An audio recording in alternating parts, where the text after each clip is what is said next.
Morning. Well, happy Resurrection Day. If it's your first time with us, welcome. If it's your 1,000th time with us, welcome. You picked a good day to be here. I believe God's got a word for us this morning. Not just today, but every time we gather together.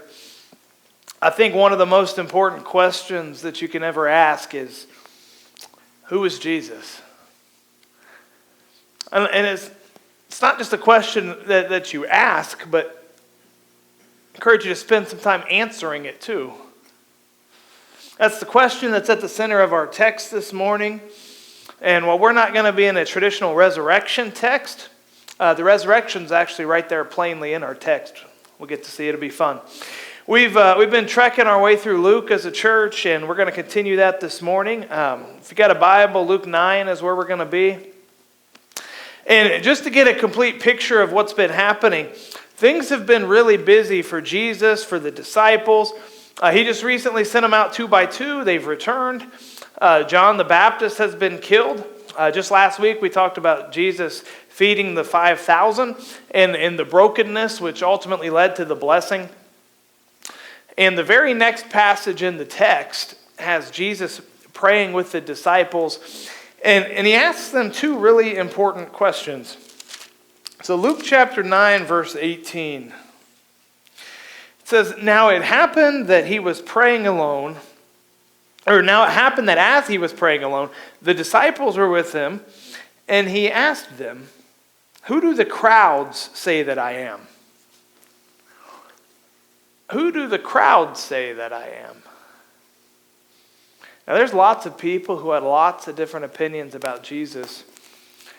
Jesus, he's actually the most talked about person of all time. More books have been written about Jesus than about anybody else in history. I mean, who's everybody saying that he is? If we ask that question today, people might say something like, well, Jesus was a great teacher, or he's somebody who taught great moral lessons. Some people might say he was this great prophet. That's what many Muslims believe. Some people might say that he was nothing more than this Jewish rabbi who had some delusions of grandeur, who eventually ran afoul of the Romans and got himself killed. That's pretty close to what somebody like a Ben Shapiro would say. We look to him as this kind of cultural voice of wisdom. A lot of people do that. That's what he will say about Jesus. Oh, he's not even a great prophet. He was a Jewish guy. He ran afoul of the Romans and he got himself killed. Lots of people have lots of opinions about Jesus. And here we're 2,000 years removed. But even within his own lifetime, people had all kinds of opinions about who he was. I mean, here's how his disciples answered the questions about who the crowd said that he was. It says they answered, John the Baptist, but others say Elijah, and others that one of the prophets of old has risen. I mean, they had some of the same answers 2,000 years ago that we would have today. Namely, that he was some kind of a great prophet, right? Some people thought John the Baptist had been raised from the dead. He'd just recently been killed by Herod. Oh, maybe John's back. Hello. Some people thought that Elijah had returned, this great Old Testament prophet who was supposed to come. Maybe it's Elijah. Maybe Jesus is actually Elijah and Elijah's come back. And even if it wasn't Elijah, then maybe it was some other great prophet. Maybe Jeremiah's come back. But Jesus didn't stop there with his questioning. It'd be a different text if he did. So far, he'd only asked them about who the crowd said that he was. That's a pretty impersonal question, right? Like, hey, who do these people say that I am? That's an external question. Those kind of questions are really easy to answer. They don't take any investment on our part.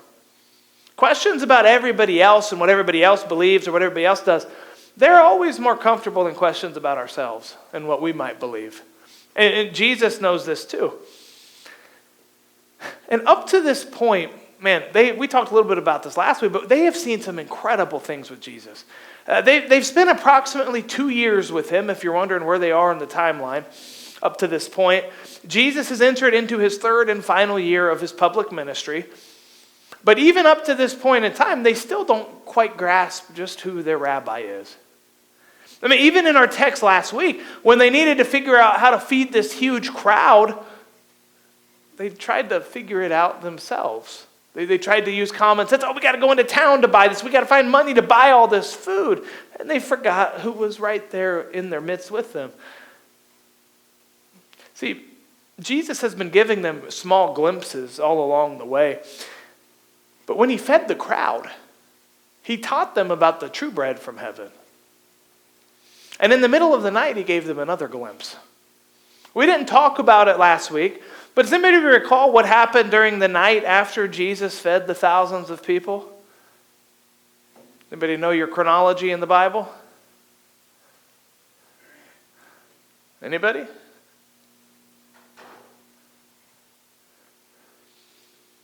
Takes putting the gospel records together to form a complete picture. But Matthew and Mark both tell us that the disciples got into a boat and they went across the sea. And at some point, the waters became really choppy and the winds became really strong. And they thought they were going to drown. They were terrified. And it's saying something, especially when you've got a couple people who not all that long ago were professional fishermen. Like they're afraid of the water on the sea. And if they weren't terrified enough by the wind and by the waves, Matthew tells us that between 3 in the morning and 6 in the morning, they looked out into the chaos and they saw something walking toward them on the waves. Only it wasn't something, it was someone. And you and I need to know that there's only one person who can bring order to the chaos, and his name is Jesus. And it's at this point, the wind and the waves, and they're looking out, they're thinking it's a ghost. It's at that point that Simon Peter called out to Jesus. He said, Lord, if that's you, command me to come out to you on the water. And man, what faith he showed in that moment, right? Like we give Simon a hard time sometimes, and rightfully so. But here I think he gets it 100% right. Jesus said, come on. He called them out onto the water. And man, imagine those first steps, right? Imagine the courage it would have taken to walk out on the waves. How many of us would have just stayed inside the relative safety of the boat? I mean, remember, the waves and the wind, they're still going at full force. And the text says that Peter walked out on the water to Jesus. But then he took his eyes off of Jesus and he looked at the chaos instead. And when we focus on the chaos instead of the one who can calm the chaos, we will always sink. And that's exactly what happened to Peter. He sank into the waters, into the chaos. But then, I love with Jesus, there's always a but then. But then a hand reached down into the chaos, into the darkness, and that hand pulled Simon back up above the chaos. He helped Simon back into the boat, and the wind ceased. The waves stopped. Jesus calmed it all. He restored order from chaos. How many of you enjoy reading the Psalms? Anybody? Now I'm going to tell you, the disciples knew their Psalms a lot better than we do. Their Psalms were their songbook. Now here's what's really interesting. I am convinced that they would have connected what they saw happen right before their eyes with a couple of Psalms in particular. Just listen to these two snippets. Psalm 89:9, it says, you rule the raging of the sea.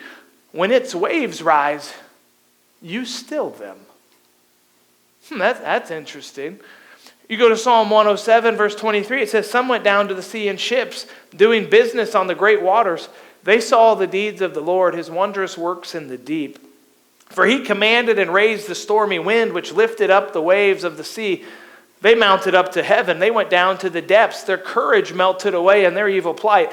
They reeled and staggered like drunken men and were at their wits' end. Then they cried to the Lord in their trouble, and he delivered them from their distress. He made the storm be still, and the waves of the sea were hushed. Then they were glad that the waters were quiet, and he brought them to their desired haven. Now, what happened on these waters was actually the catalyst in their working out just who Jesus was. We can know this by the fact that they worshiped him in the boat after this, declaring that he truly was the Son of God.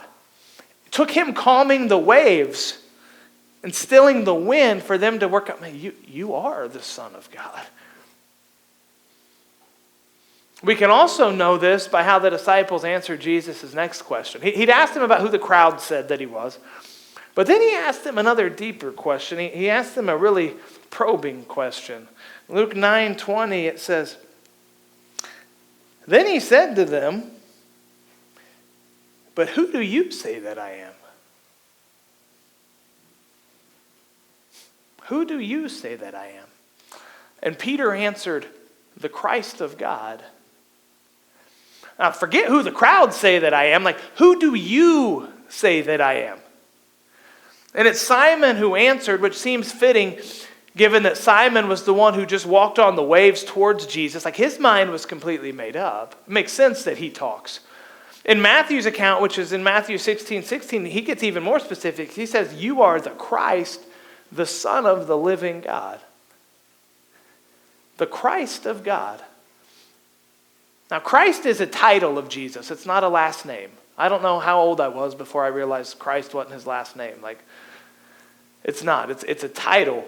It's his role. It means anointed one. It means Messiah.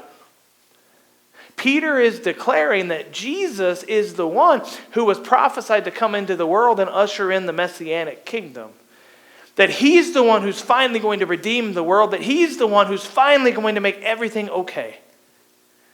That he's the one who's going to defeat their enemies, that everything was going to be fairly easy from here on out because Jesus was like, this is a time of celebration.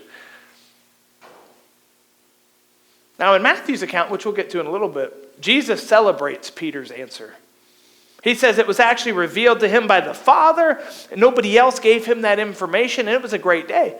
Peter answered the question correctly. Jesus was the Son of God. He was the Messiah. Peter was absolutely 100% correct. There is no doubt about it. Now, it sounds like it's time to pop off the top of the champagne bottle, right? Like, it's time to clink some glasses. Man, this is a good day. It's time to roll out the red carpet. Let's go. Which is why what Jesus says next is all the more shocking. Like Luke 9:21. Peter's just confessed all of this. Jesus is the Messiah. It says, and he strictly charged and commanded them to tell this to no one. It's like, wait, what? They figured out who he is. They figured out that he's this person who's going to set everything to rights finally. And they're supposed to keep it quiet? Like, why is that? Why wouldn't they just go shout it from the rooftops? That doesn't make any sense at all.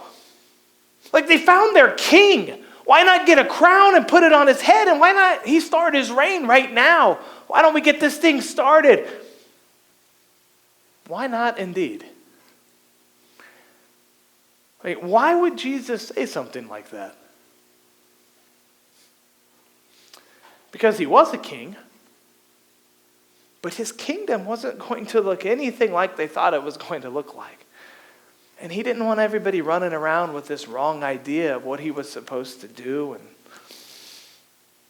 what he wasn't supposed to do. And man, if that shocked them, if him telling them to keep their mouths shut about who he was shocked them, they must have really been shocked by what he said next. Look at verse 22. It says he strictly charged and commanded them to tell us to nobody, saying, the Son of Man must suffer many things and be rejected by the elders and chief priests and scribes and be killed, and on the third day be raised. It's like, wait a minute. This isn't going like we think it should. Like, you're talking out of your head right now. This doesn't sound like anything that we know should be happening. And Jesus says, look, guys, here's why you're not going to shout this from the rooftops right now. Because none of this is going to go down like you think it will. None of this is going to happen like you think that it should happen. See, the disciples and the Jews, for that matter, they all had this great idea of what they thought the Messiah should do, what his kingdom would look like. And I'm going to tell you, it certainly didn't involve him being killed. Now, it involved him killing, sure, but being killed, no, not on any day.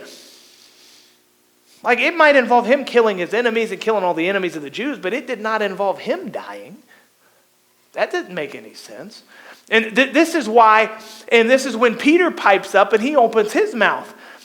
And to get this, you kind of need to switch to Matthew's gospel. But in Matthew 16, verse 22, it says, Peter took him aside and began to rebuke him, saying, "Far be it from you, Lord. This shall never happen to you." But he turned and said to Peter, "Get behind me, Satan. You're a hindrance to me. For you're not setting your mind on the things of God, but on the things of man." You ever had like a moment of brilliance and then just this moment of sheer stupidity and foolishness? That's what happened to Peter right here. There's no doubt about that. Like, whereas just before he proclaimed Jesus as the Son of God and as the Messiah, now he tells Jesus that he himself knows more than Jesus does about his role as the Messiah. It's like open mouth, insert foot, right there. There we go. See, the things of God never match up with the things of man. The way that Jesus was going to usher in this kingdom didn't look anything like the way that they expected it. See, the Jews, we've talked a lot about this, but we need to understand, like, they had this expectation that their Messiah would come in and rescue them and be this great military leader. This idea of a Messiah being rejected, being killed, and then rising on the third day, like, that wasn't on their radar at all. We need to approach this text as how a Jew would approach it, not as we as Americans would approach it. Like, this idea that their Messiah would die was so foreign that they couldn't even conceive of it. But Jesus never wanted to be satisfied with just blowing a little bit of your mind. He's gonna continue to blow their minds. He's going to continue to shock them. It says not only would their Messiah actually take up a cross, and this is so important. Not only would their Messiah take up a cross, but his followers would also take up crosses of their own as they followed him. This is why we should ignore all of the subject headings in your Bibles. Like, they usually make us stop reading instead of continuing. Just ignore all of those. They completely break up the flow of the text. Like, these passages are all connected way more than we might realize. The early church would have seen this a lot easier than we do. You continue to read in Luke 9, verse 23, and it says, "And he said to them all," right after he said that he's going to die and rise. He said, "And he said to them all, if anyone would come after me, let him deny himself and take up his cross daily and follow me. For whoever would save his life will lose it, but whoever loses his life for my sake will save it. For what does it profit a man if he gains the whole world and loses or forfeits himself? For whoever is ashamed of me and my words, of him will the Son of Man be ashamed when he comes in his glory, in the glory of the Father and of the holy angels." Jesus flips absolutely everything on its head. The way to life, he says, is actually death. Not just for him, but for anyone who would come after him as well. The way that he would usher in the Messianic kingdom was by his death, not the death of his enemies. And the way that he would give us life was through his resurrection from the dead, which we celebrate today. Like, this is why we celebrate Good Friday. Right? He didn't stay dead, right?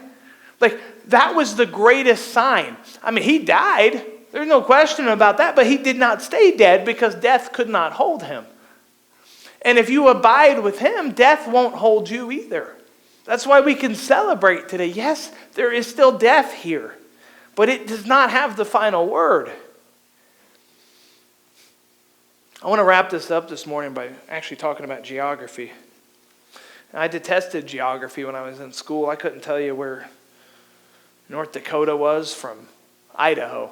I've failed all of those tests. But geography plays a huge role in Scripture. Now, Luke doesn't tell us in his gospel where this initial conversation between Jesus and Simon and them are taking place, but Matthew and Mark both make it clear that it took place in a location called Caesarea Philippi. It's like, well, what's so important about that? Well, I'll tell you. Jesus and his disciples would have been standing on the rocks which formed the foot of Mount Hermon. And according to ancient Jewish literature, which is attested throughout Scripture, like Mount Hermon was the very spot, the very rock, the very mountain where the sons of God descended when they rebelled against God in Genesis 6, 1 through 4. It's that rebellion, if you remember, that actually led to the flood and some other things. These sons of God, they descended, they took on the appearance of men, they intermarried with human women, they produced the offspring that became giants. We've talked about all that. They also taught the natural world secrets from the divine world, and then rebellion from the divine world bled into the physical world. And the Jews all believed right there, right on that very rock where Jesus was standing, they believed that right there is the spot where all of this happened and evil flooded into their world. In fact, what they believed went even further. They believed that the very gates of hell, or the gates of Hades, were housed right under the spot where Jesus and his disciples were standing. The gates to the underworld, if you will, all the evil in the world, that's where they believed it all dwelled. Right there under the feet of Jesus and the disciples. So Jesus is standing on this specific rock at the base of this specific mountain for a very important reason. And it's all intimately connected with his original question to the disciples of, who do you say that I am? Now, let's connect the accounts from Luke and Matthew this morning. Matthew 16, verse 13, it says, "Now when Jesus came into the district of Caesarea Philippi, he asked his disciples, 'Who do people say that the Son of Man is?' And they said, 'Some say John the Baptist, others say Elijah, others Jeremiah or one of the prophets.' He said to them, 'But who do you say that I am?' Simon Peter replied, 'You are the Christ, the Son of the living God.' And Jesus answered him, 'Blessed are you, Simon Bar-Jonah, for flesh and blood have not revealed this to you, but my Father who's in heaven. And I tell you, you are Peter, and on this rock I will build my church, and the gates of hell shall not prevail against it. I'll give you the keys of the kingdom of heaven. Whatever you bind on earth shall be bound in heaven. Whatever you loose on earth shall be loosed in heaven.' Then he strictly charged the disciples to tell no one that he was the Christ." Now, gates are defensive, right? Anybody ever seen a gate attack somebody? No, gates don't attack anybody. Gates are designed to keep you out. They are not offensive. So what does this mean? It means that the church is going to be the aggressor upon the gates of hell. The church is going to be the one kicking down the gates of hell. The church is going to be the one taking names, right? Jesus is going to defeat evil and their enemies, but it's not going to be the Romans. And it's not going to be accomplished in the way that they thought it would. So right there, on the rock at the foot of Mount Hermon, Jesus said, "I will build my church." Right on top of the gates of hell. And hell would not stop him. We get to see a little preview of this as he sends out his followers in groups of 2 by 2. We get to be a part of it right now in history. Man, it sure looked like evil won on the cross. But thank God the cross wasn't the end. I mean, if it was, we wouldn't have any kind of a reason to celebrate anything today. Jesus made a declaration about the church upon the rock at the foot of Mount Hermon, on the gates of hell. And he made another declaration with a rock when that stone was rolled away that first resurrection morning. Now, because of this, Paul writes in Colossians chapter 2, he says, "See to it that no one takes you captive by philosophy and empty deceit, according to human tradition, according to the elemental spirits of the world, not according to Christ. For in him, in Christ, the whole fullness of deity dwells bodily, and you have been filled in him who is the head of all rule and authority. In him also you were circumcised with a circumcision made without hands, by putting off the body of the flesh by the circumcision of Christ, having been buried with him in baptism, in which you were also raised with him through faith in the powerful working of God, who raised him from the dead. And you who were dead in your trespasses and the uncircumcision of your flesh, God made alive together with him, having forgiven us all our trespasses by canceling the record of debt that stood against us with its legal demands. This he set aside, nailing it to the cross. He disarmed the rulers and authorities and put them to open shame by triumphing over them in him. And who's Jesus? He's the only one who could have done that.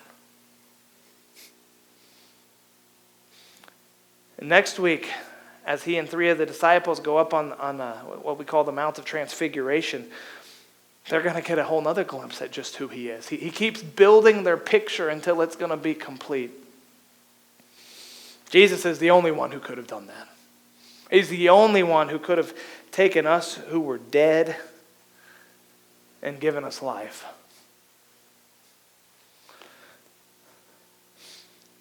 We're going to do something a little bit different before we go into communion. We're going to sing a song. And if anybody feels like, they need to come up and pray, or they need to find somebody and pray with, man, these steps are yours. This building is yours. You do what you need to do. I think we're going to sing a new song. I don't even care if you sing. I mean, if you want to sing, sing. But if you need to make a decision, or you just need to pray, or you just need to meditate on what they're singing, you do that. Nobody's going to be looking at you weird or anything else.